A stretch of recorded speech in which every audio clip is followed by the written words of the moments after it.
اعوذ باللہ من الشیطان الرجیم بسم اللہ الرحمن الرحیم السلام علیکم ورحمۃ اللہ وبرکاتہ۔ مجسم گٹھیا یا آرتھرائٹس جوڑوں کی درد کی ایک بیماری ہے جو کہ ایک آٹو امیون بیماری ہے۔ دفاعی نظام اپنے ہی صحت مند بابطوں پر حملہ کرتا ہے۔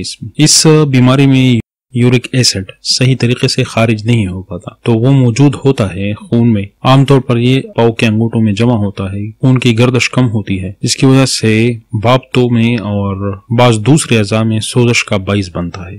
جوڑوں میں سوجن آ جاتی ہے اور چونے پر محسوس ہوتا ہے کہ بہت زیادہ درد ہوتا ہے، تھکاوٹ، جسمانی کمزوری شروع ہو جاتی ہے، نظام ہاضمہ، نظام اعصاب، نظام اخراج وغیرہ متاثر ہوتے ہیں۔ آنکھ اور منہ کے گلینڈز کی سوزش، آنکھیں اور منہ خوش رہنے لگتے ہیں۔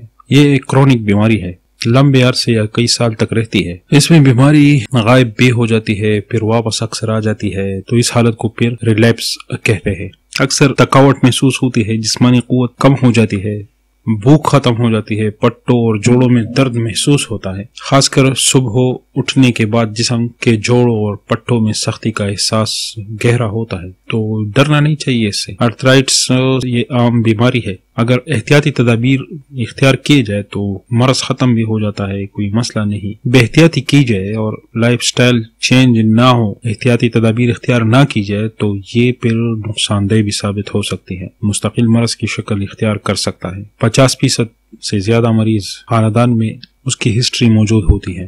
عورتوں کے بنسبت 40 سے 50 سال کی عمر کے مردوں میں زیادہ عام ہے۔ عورتوں میں یہ بیماری 40 سال کی عمر ہونے کے بعد جب ان کی ماہواری بند ہو جائے تب شروع ہوتی ہے۔ ہائی بلڈ پریشر، ذیابیطس، خون میں چربی، کولیسٹرول کی زیادتی، شریانوں کی تنگی وغیرہ یا گردوں کی بیماریوں کی وجہ سے بھی یہ بیماری پیدا ہو سکتی ہے۔ اچانک چوٹ لگ جانے سے بھی آرتھرائٹس لاحق ہو سکتی ہے۔ اس میں جو خوراک ہے جن سے پرہیز کرنا چاہیے، جن میں پیورین کی مقدار زیادہ ہو، مثلا خمیر کی روٹی، نان سے پرہیز کرنا چاہیے، نان سے پرہیز کرنی چاہیے، جو خاص کر جو کیمیکل یسٹ ہے، خمیر ہے، اس سے تو بالکل احتراز کرنا چاہیے، اس سے تو بالکل بچنا چاہیے۔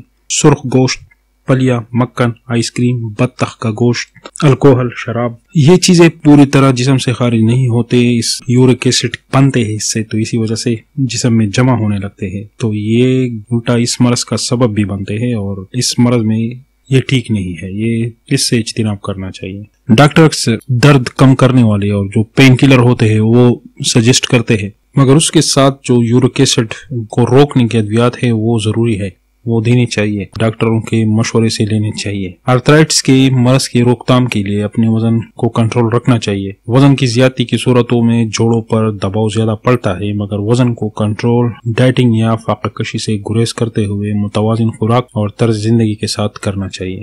گوشت بہت کم لینا چاہیے، الکوہل تو بالکل استعمال نہیں کرنا چاہیے، اور جو فریش مشروبات ہے یعنی تازہ ہے، مصنوعی نہ ہو، وہ زیادہ سے زیادہ استعمال ہونے چاہیے۔ اس سے جسم میں جو موجود یورک ایسڈ اور زہریلے مادے ہیں وہ خارج ہوتے ہیں۔ جو فائبر والی خوراک، ریشو والے، جس میں ریشو کی بھاری مقدار موجود ہو، یعنی جیسے اسپغول، دلیا، جو کی دلیا بہت زبردست ہے، باجرہ، سیب، کینو، ناشپاتی، اسٹرابریز، بلیو بیریز، کیرا، گاجر وغیرہ، یہ بہت زبردست چیز ہے، کیونکہ یہ یورک ایسڈ کے بلند ترین سطح کو کم کرنے میں بے حد معاون ثابت ہوتی ہے۔ اس کے علاوہ کیلشیم اور اینٹی آکسیڈنٹس والی جو غذائیں ہوتی ہے اس کو بہت استعمال کرنا چاہیے، جسے کھیلے، جسم میں یورک ایسڈ کی سطح یہ کم کرتی ہے، بہت مدد دیتی ہے اس میں، بلکہ یہ جوڑوں کی دیگر امراض کے لیے بھی بہت فائدہ مند ہے یہ پھل۔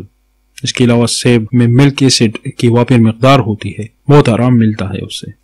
چیرے میں ایسے مادے شامل ہوتے ہیں جو سوزش کے خلاف مزاحمت کے ساتھ جسم میں یورک ایسڈ کی سطح کو بڑھنے سے روکتے ہیں، جبکہ بیریز اور بلیو بیریز یورک ایسڈ کو کرسٹلز بننے سے بھی روکتی ہے، کیونکہ یہ بھی کرسٹلز جوڑوں میں جمع ہو کر گٹھیا کا درد پیدا کرتے ہیں۔ تو یہ چند تدابیر ہے آرتھرائٹس کی بیماری کے دوران ایسا شیڈول بنائیں، جو چیزیں ہم نے بتائی اس سے آپ اجتناب کریں، اور جن چیزوں کے بارے میں کہا وہ استعمال کریں، تو انشاءاللہ اللہ سے امید ہے یہ تھوڑا وقت لگے گا مگر بیماری ختم ہو جاتی ہے، اس میں کوئی ڈرنے کی بات نہیں ہے۔ کوئی یہ معلوم ہو جائے کہ آرتھرائٹس ہے تو بس پھر ڈرنا نہیں ہے، بس پھر صرف احتیاط اور پرہیز کو اپنانا چاہیے، بس انشاءاللہ